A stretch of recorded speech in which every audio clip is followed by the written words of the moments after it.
Very soon, or are you going to play live or anything like that?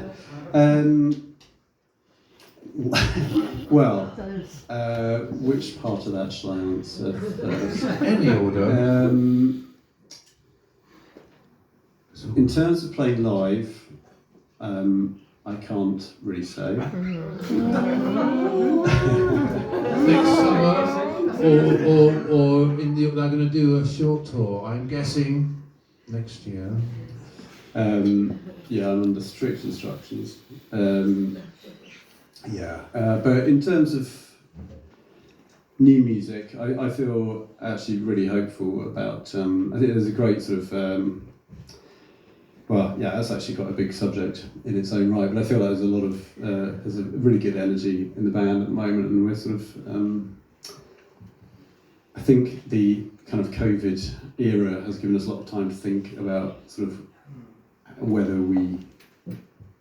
how much we love doing it and whether we love doing it, and I think certainly for me, like I've got a very strong feeling of kind of evolve or die, and just wanting to change the way we do things a little bit in terms of collaboration and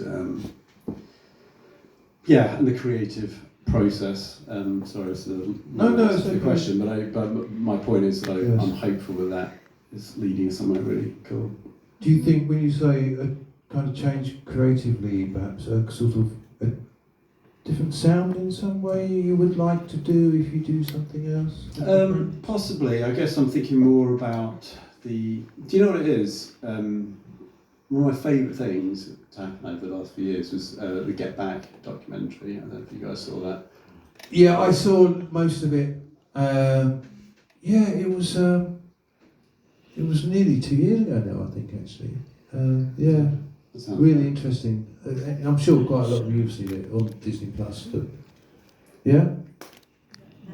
Really? Highly recommend. You know, the Beatles and stuff.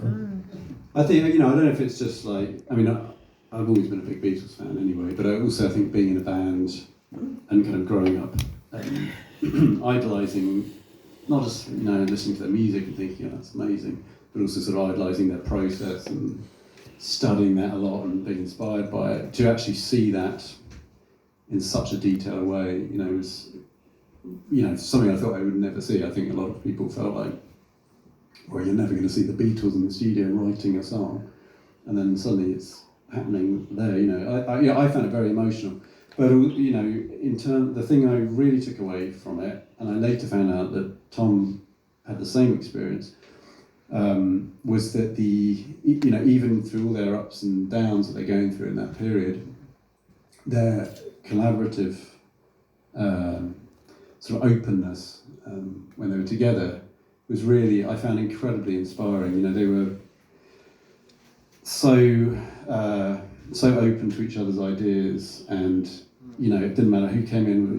If Ringo comes in with a verse of Octopus's Garden, they're not standing there going, it's a song about an octopus. They're like, okay, grab a guitar, let's see what we can make out of this. And and it was the same for all of them. They're helping each other out, and a very sort of open thing. And I started to feel that we had kind of lost that in the band in Keane. This is for some reason, without noticing it, but as can happen in life and relationships, and so I found myself really pining for that way of collaborating in a sort of open way. So that documentary really inspired you, didn't it? Yeah. Yeah. It's fantastic, isn't it? Really.